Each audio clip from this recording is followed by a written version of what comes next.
Hello and welcome to another episode of Autogefühl, today with me AJ and Michelle. This year Mazda celebrates its centenary and we thought it would be a great opportunity to take a closer look at its current best-selling model, that is the Mazda CX-5. For the year 2020 there has been a little bit of a product update, so let's take a closer look at what's different now.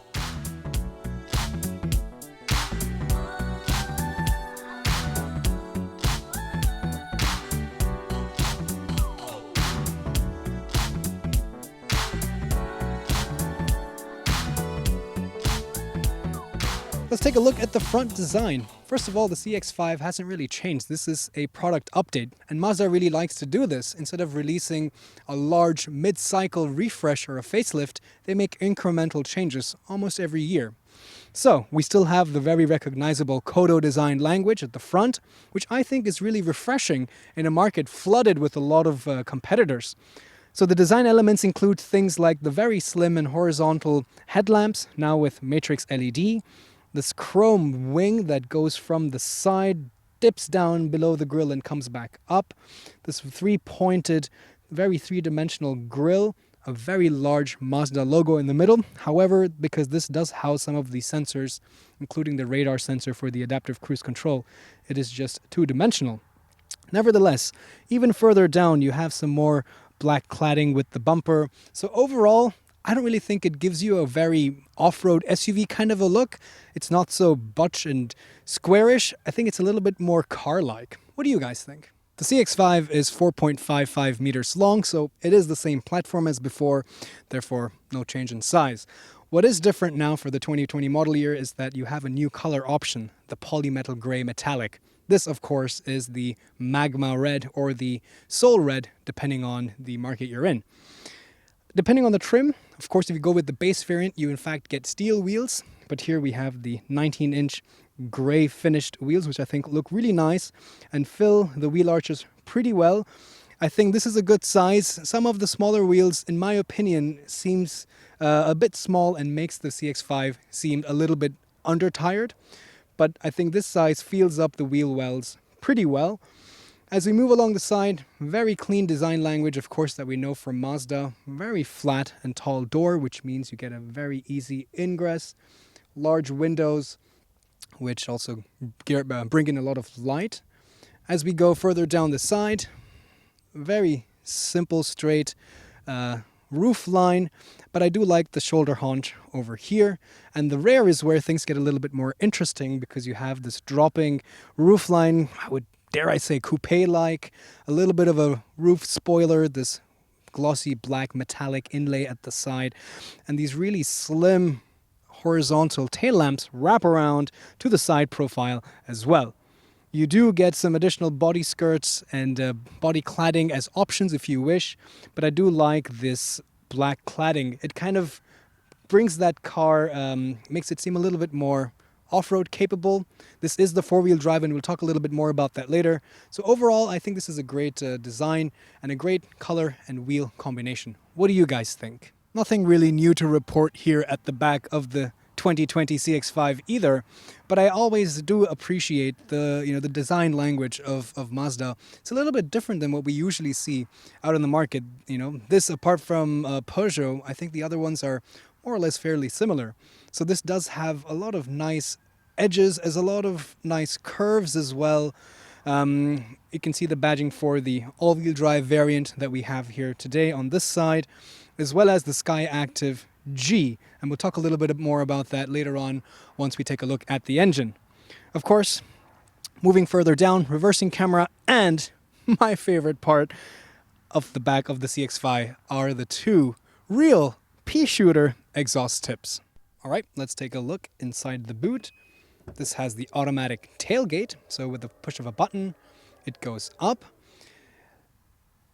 The space inside is a very generous 505 liters. It's a very rectangular space as well, which means that you don't have too many, contours from the wheel arches impeding into the space, eating up that precious cargo area. However, that being said, in the car that we have here, there is not much in terms of practicality, in the sense that we don't have lights, there aren't any hooks to tether things to, there isn't baskets or nets on either side. There aren't those rails with the moving anchors. So on the whole, it is pretty plain Jane. But I mean, you do have a little bit of extra cubby holes down here to store some smaller items that you don't want to have them roll away, so you can secure them down here. But I think it would be nicer, at least as standard, to offer a net across here, some of these additional features. But it does redeem itself with a couple other things that I do like. First and foremost, I like how the parcel shelf is affixed to the tailgate itself. So when you open the tailgate, it's not, a lot of cars have the parcel shelf on the body rather than the tailgate, and they come into the interior, but instead now it kind of opens up, giving you this really nice entry to load your suitcases. The loading lip itself is also very minimal. You have the audio system subwoofer down here and the emergency kit further behind, so that's always good to have. And of course you can tumble the seats down, and you have latches here, and you have a three-way split, so you have this little one to split the middle seat, and it tumbles all the way down. Another one for the one on the left, and another one here for the one on the right. So all operated from the back. That doesn't go all the way down because it's kind of getting pulled by the seat belt. But nevertheless, I give it full points for this. I give it full points for this. Wish there was a little bit more practicality here. And yeah, there's actually a 12-volt power socket. But yeah, I think they could have done with a little bit more practicality. All right, let's take a look at the engines. First of all, the hood does not have pneumatic struts, so you have to use the stick to keep it open. Nevertheless, you have a choice of petrol and diesel engine options. The petrols are a 2-liter 4-cylinder naturally aspirated engine, which makes 165 PS or metric horsepower, and a 2.5-liter 4-cylinder NA, which makes 194 PS. You can get the 2-liter with 6-speed manual or 6-speed automatic, and either with front-wheel drive or all-wheel drive. The all-wheel drive is a coupling-based on-demand all-wheel drive system. In terms of diesel, you have the Skyactiv-G, which is a bi-turbo diesel. It's 2.2 liters, makes 150 PS or 184 PS. With the 150, you get front-wheel drive or all-wheel drive and 6-speed manual or a 6-speed auto, but for the more powerful variant, it's only all-wheel drive, but you still have the choice of the two gearboxes. For this new generation, first of all, what hasn't really changed, as you can see, is the fact that it is still Skyactiv-G. That rhymed. There is no Skyactiv-X for the Mazda CX-5 yet. However, with this 2-liter engine, you do get the cylinder deactivation. So for the petrol 2.5, it was there already, but now that technology does come here to this as well.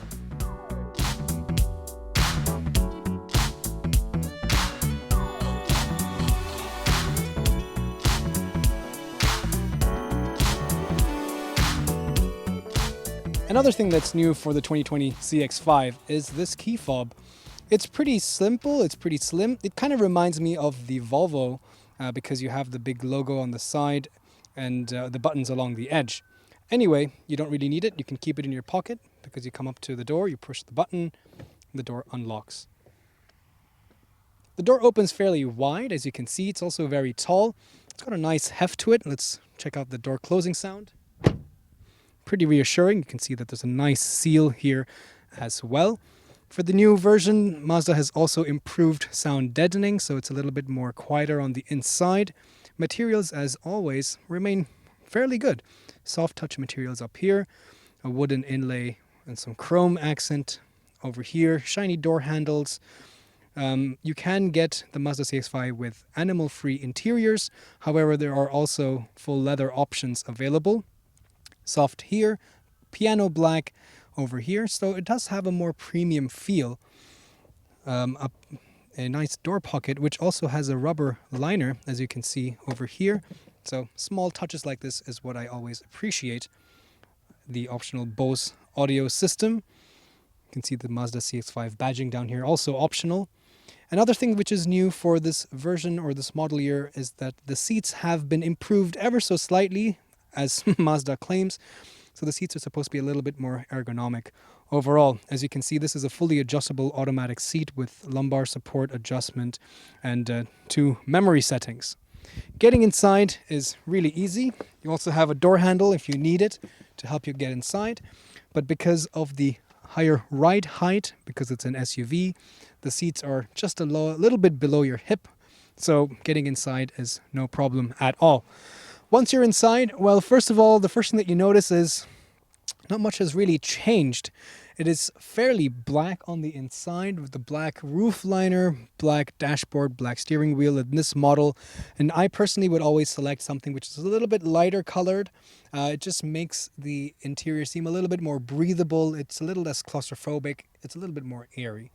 But anyway, hop inside and let's take a closer look. Let's take a look at the instruments. So I think there's a nice combination of analog as well as digital dials. So the side two dials, the tachometer as well as the temperature and fuel gauge, are analog. However, the speedo in the front is actually a MID or a TFT multi-display. So you of course have the speed, but if you click on this info button in the middle, you can see your trips.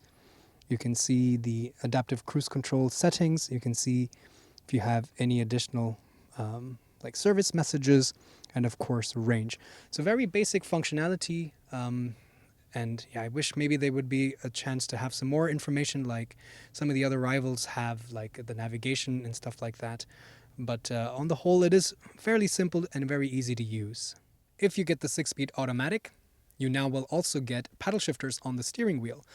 Keep in mind that if you get the 2-liter petrol engine, the cylinder deactivation is only applicable or is only available with the manual transmission, and it does not come with the automatic. The 2020 CX-5 also comes with a new 8-inch touchscreen, although I must say that this whole system is a little bit outdated. It's starting to show its age. We've seen this on for quite a long time, but nevertheless, it's still fairly slick. You can use it as a touchscreen when the car is stationary, but when it is not, you have to use the controls in the bottom, and I'll show you that later on. But simple things like you can't even pinch this. This is a little bit outdated, as you can tell, because you have to use the buttons here to zoom in. You cannot pinch. So I think this system has to go. It's about time we get a new system. But regardless, it's very easy to use. So you have some applications. You have a nice entertainment system with the Bose Audio Surround. You can also connect your phone. You also get, of course, now Android Auto and Apple CarPlay across the range, which is really nice to see. You also have, for example, the fuel economy monitor. And here as well, you can see this is the menu where you can see the cylinder deactivation for the manual, since we have the manual. Furthermore, you also have a lot of different settings. This new version also comes with some better interior lighting with LEDs. You can set the adjustment for the different settings, for example, in the display of the head-up display. You can also change things like the different safety systems that you have. So another thing that's new is that the emergency autonomous braking system can now also detect pedestrians at night. So this car is even more safer than before. You have blind spot monitoring, lane keeping assist, traffic sign recognition, driver attention alert, parking sensors, and a 3D view as well. Although, for example, some of the safety systems, I guess their safety systems seem a little bit strange, and I tried to turn these off. For example, the one that I did not really like is the fact that I can't open the automatic tailgate when the engine is running. I have to turn the engine off to open the tailgate, and that really doesn't make sense to me. I tried to turn that system off. I couldn't find a way to do it. So Mazda, if that's really how you've set it as default, why? It's not useful. But apart from that, I think it's a pretty decent system. If you're not somebody who really cares about having the latest and the best touchscreen infotainment system, then it's not really a big problem, because the good things that make Mazda better and slightly set it apart from its competitors are the drivetrain and the powertrain. And we'll talk more about that once we are driving. The air conditioning vents are also well positioned. They are large. They have good airflow. There's also a damped glove box with a felt lining. So good details over there. Soft touch materials on the dash, wood inlay, chrome accent. So you're not going to be really complaining about the materials. It's only down here and over here and some smaller hidden away places of the car where you find some cheaper plastics. You have a dual zone climate control system here with seat heaters. So nice in cold winter days. 12-volt power socket, a place to keep your phone, As always, a nice short throw manual six-speed transmission. This is this transmission I would always recommend. If you like driving manuals, then I'm sure you've heard that Mazda makes some of the best manuals in the market, and it's just something that totally changes the driving experience if you enjoy shifting by yourself. Like I was telling you earlier, if you are driving, if you're moving, you cannot use the 8-inch infotainment system as a touchscreen, and then you have to use this control system here. It is fairly easy to understand, and I also like the fact that you have physical buttons, because when you're driving you want to mute the audio really quickly, change the volume. I always prefer these buttons, but at the end of the day I wish they wouldn't force me to use this, because if my co-passenger or my co-driver wants to change the channel on the radio or something, they have to go through the system as well. And if somebody's sitting next to you, it's much easier for them to just go into the touchscreen and type in really quick. So again, give me the decision to make if I want to use this or the touchscreen Mazda when I'm driving. Automatic parking brake, auto hold, couple beverage holders, a center armrest which can be opened, which has a nice little tray here, maybe for a phone again or some loose change. Nice deep cavity, couple USB charging ports, an auxiliary cable, SD card slot, and another 12-volt power socket. All right, let's take a look in the back seat. Once again, the door opens really wide. I would say almost at an 80-85 degree angle, and it's a very upright, flat door. And the opening here as well, as you can see, is fairly wide. Again, because of the longer wheelbase over here, the wheel arch does not really impede your access into the entry. All of that means it's easy to get inside, as well as easy to install your child seats. As you can see, there are ISOFIX points on the outside two seats. There isn't one in the middle.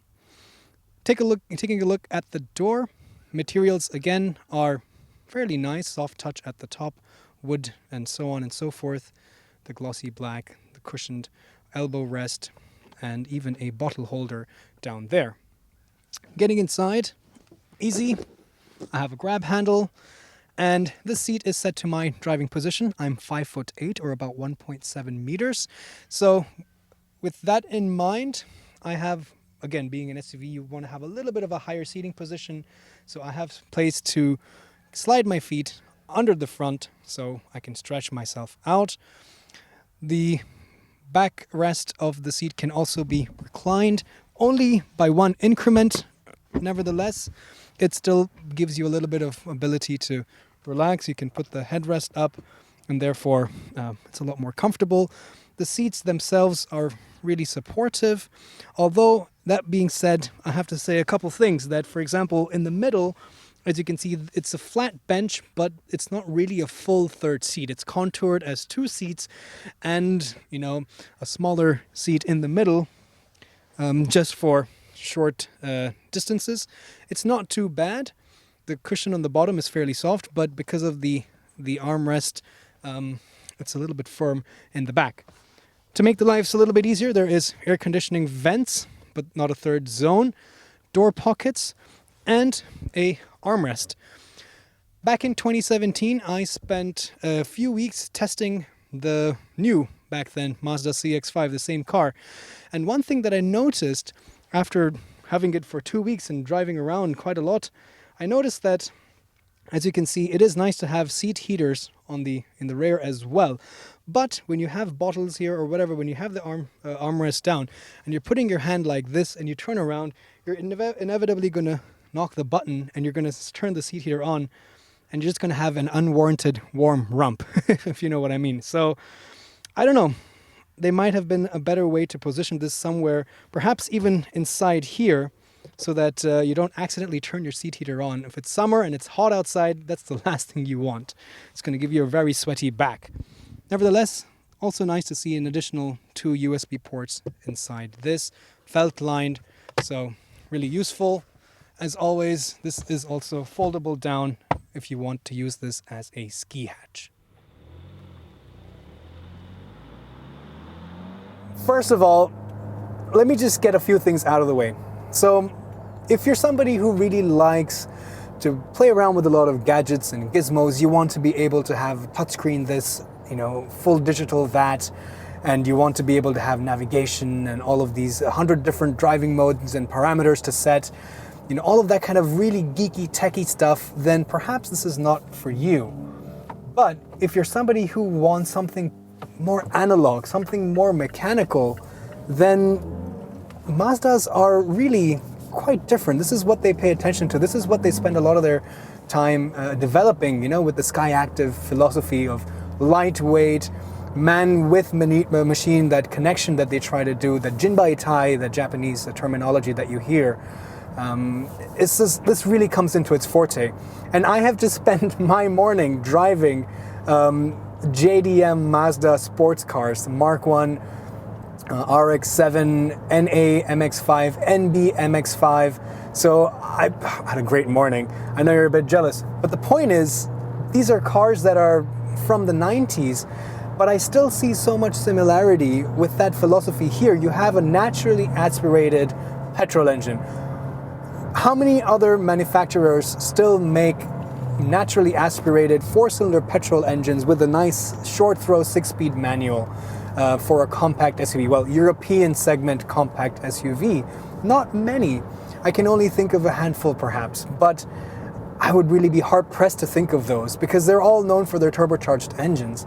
Whereas here, it's all about that pure engagement. So let's start off with that. Let's start off about talking about this 2-liter engine. So like I mentioned, for this 2020 version, they have updated it with not the Skyactiv-X, it's still the Skyactiv-G, but it gets the cylinder deactivation, and there's a screen on the infotainment system where you can see when it is running on 2 cylinders versus 4 cylinders. But it only works with this manual transmission. Now, being a naturally aspirated engine, and yes, this is a fairly, it is heavy, it's an SUV, it's a big family SUV, but it's not, they've tried to reduce a little bit more weight this time around as well, but ultimately, a naturally aspirated engine does not generate a lot of torque low down in the rev range. What that means is, if I'm in 4th gear, if I go to 5th gear, which is probably what I would be in any other turbocharged petrol engine car or SUV doing 90 kilometers per hour that I am, I put my foot down, nothing happens at all. There is no torque. And what that means is I have to shift down a little bit of rev match, this nice short throw, maybe go to 3rd gear, and then bring it all the way up past 4,500 RPM. 5,000 plus RPM is where the engine makes a lot of power. And it revs all the way to 6,500 RPM. That's when it starts, the red line starts. So ultimately, it's really a matter of revving the engine to get the power. Now, the downside of that is, you're going to have a lot more consumption. You're not going to get great mileage. And I think that is something which is a bit of a hit and miss. If you're not somebody who really understands how to drive a naturally aspirated engine, and if you feel a little bit disappointed with the power, and then you end up pushing the engine and revving it higher and higher, then you're not going to get good numbers. We'll see how we fare towards the end of the episode, but from my experience, again, I've spent a lot of time with this car, back in 2017 at least, and I was getting around 8 liters for 100 kilometers, but with this new engine, I also know from previous tests that we get around 7 to 8 liters per 100 kilometers if you drive with a light right foot. But with the short throw manual and this nice 2-liter naturally aspirated petrol, driving with a light foot is not something that you're going to be doing that often, at least initially when you're driving the car. Speaking of the right foot, something that's also a little bit odd that I find is the fact that there is also that kick down button at the end of the throttle pedal, which doesn't make sense in a manual, and it's a bit strange that when I floor it, I get that kick down button. I don't know why it's there, but I have a dead pedal, which is nice. You can also get optionally aluminum pedals, so again, improve that connection and that analog driving sensation. So like I was mentioning, the rear view camera is just really bad. The graphics are really just archaic. It's very grainy. You don't have so much of information on the instruments over here. You don't have like a mini map or any of those kinds of things. This whole touchscreen system is also not the best. So you're not going to be getting new technology if you get the 2020. Instead, it's all again about that incremental changes to the chassis, to the engine, to the way it feels and the way it drives, and that's what Mazda's Skyactiv and Jinbaitai philosophy is really all about. The steering is also fairly light. It doesn't really get that heavy at higher speeds, but feedback is also, I wouldn't say it's phenomenal. So it's not a Mazda MX-5, it's not a Mazda 3. So the feedback it's there, but unless you're really looking for it, and then unless you spent a lot of time with the car, or the SUV rather, and you know how it comes in, then you really feel it. But otherwise, it's very direct. So I can give it that. It's very direct. There is no vagueness. There is no play. It self-centers. It gives you a little bit of that force feedback. But ultimately, it's not the most engaging to drive, and that's all right. But on the whole, the gearbox and the engine, so the powertrain and the drivetrain as well. So it also has all-wheel drive. It's an on-demand coupling-based all-wheel drive system, which engages when the front axle loses traction. With this new version, even there, you get a little bit more technology to improve off-road capability. So you get a low traction or off-road traction assist, which is basically going to use the brakes. It's like a brake-based torque vectoring. So when you're going off-road and then the rear axle, when it's engaged, it starts to slip. Depending on the wheel which has more traction, the other wheel will be braked so that the torque goes to the wheel with the traction. So this is something that will definitely be nicer, will be useful and good to have. But yeah, the steering just gives you so much confidence, even though this is a fairly tall car.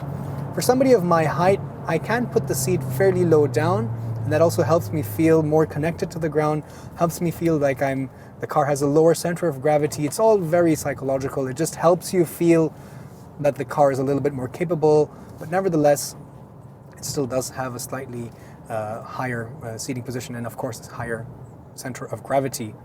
The suspension on the whole is, I would say, neutral, verging on the slightly stiffer side. So if there's a spectrum of 0 and 5, let's say, which is really stiff, sporty, and -5, which is really soft, Rolls-Royce, this is a little bit around 1 perhaps. So it's very much in the very neutral, but like I'm going over some manhole covers right now, and I can feel a little bit of a clunk. The whole car kind of shimmies a little bit.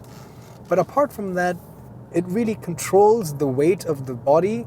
So when you're going around corners, the stiffness really allows the SUV to behave very car-like in the way that it doesn't start washing out, the front wheels don't start understeering, you don't have tremendous body roll, and you don't hear the tires screaming and squealing. So again, it's about the driving experience. So I think explained that for quite a bit. Let's talk about some other things. So in the city right now, the visibility is okay. Again, this dark interior is something that I don't personally like, but the A-pillar is also quite large and prominent, and because of the way the dashboard is designed, or the distance between where I'm sitting and the dashboard, the A-pillar does impede my view ever so slightly, especially when I'm going around corners. I don't really have, because you want to look into the corner, and I don't really have a clear sight for that. Again, torque. I'm going up this hill, foot down, engine starts revving up. Now I feel the power. I can just leave it in third and go on the Autobahn. I mean, I'm at 100, 4,500 RPM, and this is where the power starts coming in. But yeah. Anyway, so visibility is on the whole pretty good. So big windshield in the front, large windows on the side. View out the back from the mirror is great, but if you turn your head over your shoulder and you're trying to back up, not so great there as well. But yeah, I would have also preferred a panoramic roof in this car. This car does not have the panoramic roof. And seats are, again, they claim that they have improved the ergonomics and the comfort a little bit. It does feel okay. It is a little bit on the firmer side. I also would just prefer to get the fabric seats and not these animal skin seats. They are a little bit firm. Again, that is a fairly new car, so it's not that supple yet, I suppose. But it's got plenty of support, which means that on longer drives, a softer seat is not really that great, so it is very supportive. I can give it that. You also have heated options for this. You have a heated steering wheel. There's a button over there. The head-up display is also really nice, so when I'm going around these twisties, I can see what the speed limit is, what speed I'm doing, so make sure I'm safe. It also has pedestrian detection and auto emergency autonomous braking. You see, around this corner, the body does lean, but it's not too bad. And you can hear the engine. Now, this is another point which I think really depends on if you're the kind of person who wants this, because I like it, I enjoy it. But if you're somebody who wants a very luxurious, quiet family SUV, this 2-liter petrol is definitely not quiet. I would not call it quiet. I would definitely say that it sounds nice, it sounds great. It's got dual exhaust ports on the outside, but it's definitely sonorous. And again, it comes back to the fact that you're going to be revving it a little bit higher to get that torque and that power, and because you're going to be revving it higher, it's going to be louder on the inside. So that being said, I'm not so sure about the NVH levels that they said they've improved for this model year. It's not terrible. I can't really hear the wind noise at all. I can't really hear the tire noise at all, but the engine noise, for sure, it's something that is definitely quite prominent. The steering wheel also has a lot of controls for changing the information on the display here, as well as I have adaptive cruise control, and it's very easy to set with the buttons over here.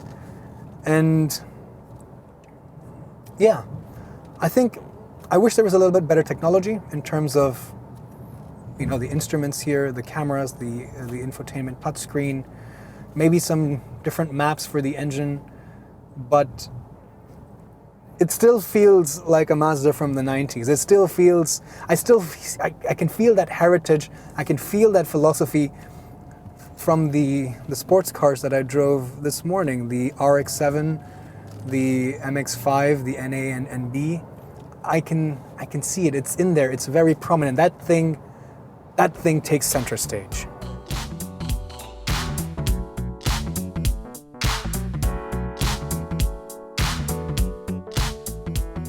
Let's summarize today's episode of the 2020 Mazda CX-5. With prices starting at around 27,000 euros for the base variant, it does seem really tempting. But when you start adding options, you see numbers closer to 40,000 euros. Nevertheless, a good mid-spec version is still going to be around 37,000 euros, and I think that's a pretty decent price for what you're getting. At the end of today's drive, we were able to achieve mileage around 8 liters for 100 kilometers, but that's mostly because I was driving with a heavier foot, as I mentioned earlier, this being a naturally aspirated engine. But if you drive with a lighter foot and do a lot of miles on the highway, then you can expect numbers around 6 to 7, which I think is not too bad for a petrol engine like this. So, what did I like about this SUV and what did I not like about this SUV? I think the main thing that I really love about Mazda is the fact that they're trying to wring out every last drop, every last ounce from the naturally aspirated petrol and manual philosophy of driving. Do not go gentle into that good night. So this is their way of still trying to bring that to the mainstream market of compact SUVs. And that's where I start having problems with it. Because a lot of things that the common consumer who wants something like this is looking for is not really there. The quality on the interior is great. There are some places where the quality is not so great, like the plastic under the center armrest, as well as plastic behind the handlebar. And for example, the trunk as well could have had a little bit more practicality thrown in as well. On the whole, the technology is something as well which I'm not so happy with, especially with this being the new 2020 version. I was hoping for some better rear view cameras, better infotainment systems, and more options within the instrument cluster. Nevertheless, overall, it is a really great package, and ultimately this is Mazda's best-selling model currently, so it does speak for itself, I think. But what do you think? Let me know, put it down in the comments below. As always, thanks for watching, subscribe if you're new here, and I'll see you guys next time.